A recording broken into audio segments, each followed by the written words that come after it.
Assalamualaikum warahmatullahi wabarakatuh dan salam sejahtera kepada sahabat-sahabat tani sekalian.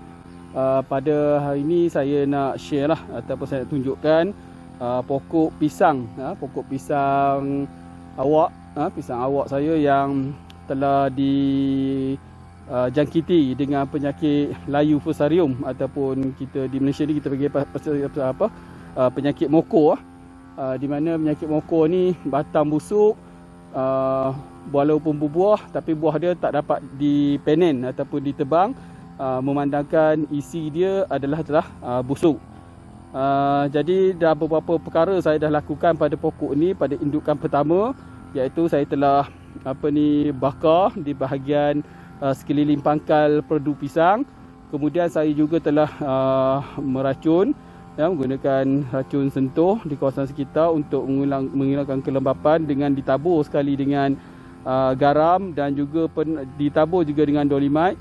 Semua proses tu saya telah ulang sebanyak 2 kali, dan sekali saya telah tabur dengan puradan, tapi namun begitu masih lagi keadaan pokok pisang masih lagi tidak berubah lah. Di mana generasi ataupun induk yang pertama tu telah terbang, anak-anak dia semua dijangkiti.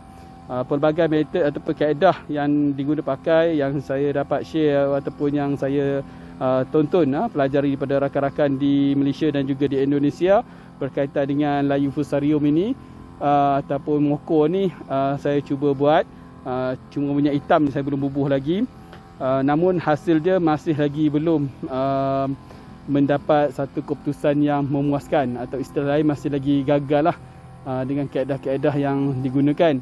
Walau bagaimanapun saya masih lagi mencuba untuk sekali lagi menggunakan furadan, di mana kalau sebelum ini saya gunakan furadan dengan cara menabur, tetapi pada hari ini saya akan larutkan ke dalam air dan saya akan siram di sekeliling pangkal dan persekitaran bonggol ataupun anak pokok pisang yang masih ada ini untuk melihat keberkesanannya. Terima kasih.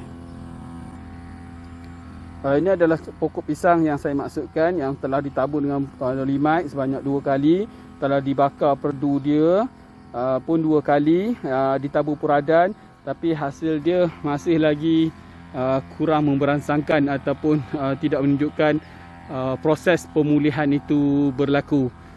Okey, jadi hari ini saya akan gunakan bancuhan itu puradan yang saya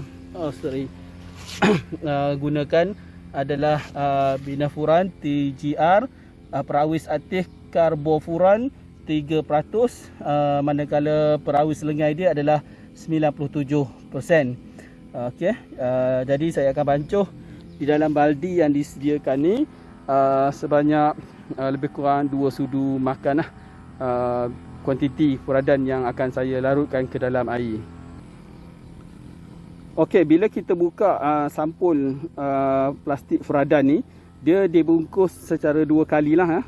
Satu lapisan luar dan satu lagi lapisan luksina ataupun krom di bahagian dalam. Jadi furadan ni adalah sejenis racun yang berbahaya dan perlu dikendalikan secara berhati-hati, dan ia dikategorikan dalam kelas kedua. So racun yang sangat bahayalah.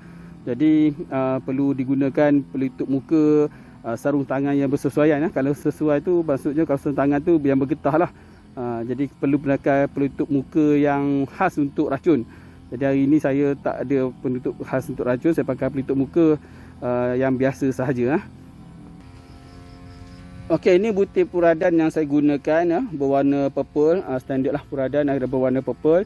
So saya akan tuangkan ke dalam air dan saya akan kacau seberapa lama yang mungkin lah, ataupun sebolehnya. Mungkin tak larut sepenuhnya ataupun tidak cair sepenuhnya molekul-molekul ataupun tekstur furadan itu, tetapi at least campuran ini agak sebati lah. Kita kacau selama yang mungkin, dan baki daripada furadan yang tidak larut dalam air itu, yang tidak mencair, kita akan tabur ataupun siram ataupun tuangkan di sekeliling pangkal pokok pisang yang telah dikenal pasti mempunyai penyakit moko ini atau layu fusarium. Okey, antara lain serangan selain pada penyakit mokok adalah berkaitan dengan kumbang lah, ataupun serangga-serangga yang menghinggap pada pokok pisang ni. Antara juga faktor penyumbang ketidaksuburan kepada pokok pisang ini. Okey, so cairan yang saya dah kacau tadi, jadi saya akan siram kepada keseluruhan pada pangkal pokok yang telah terkena lah. Yang putih-putih itu adalah kapur pertanian ataupun dolimat yang saya pernah gunakan sebelum ni lah.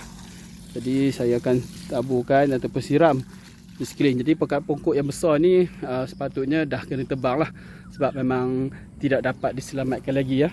Di mana kalau kita tebang ni, batang ni confirm ataupun pasti berbau yang sangat tidak menyenangkan ya. Sebab dia telah busuk dan penuh dengan cairan-cairan yang mengeluarkan bau yang busuk lah. Okey, ini adalah contoh lebihan-lebihan yang kita dah siram tadi. Jadi kita tambahkan ataupun taburkan di sekeliling pangkal pokok pisang yang kita cuba rawat ini. Okey, jadi sekadar itu dulu perkongsian kita. InsyaAllah pada lain masa akan ketemu lagi. Jangan lupa saya akan cuba untuk update lah perkembangan pokok pisang ini. InsyaAllah. Terima kasih. Assalamualaikum.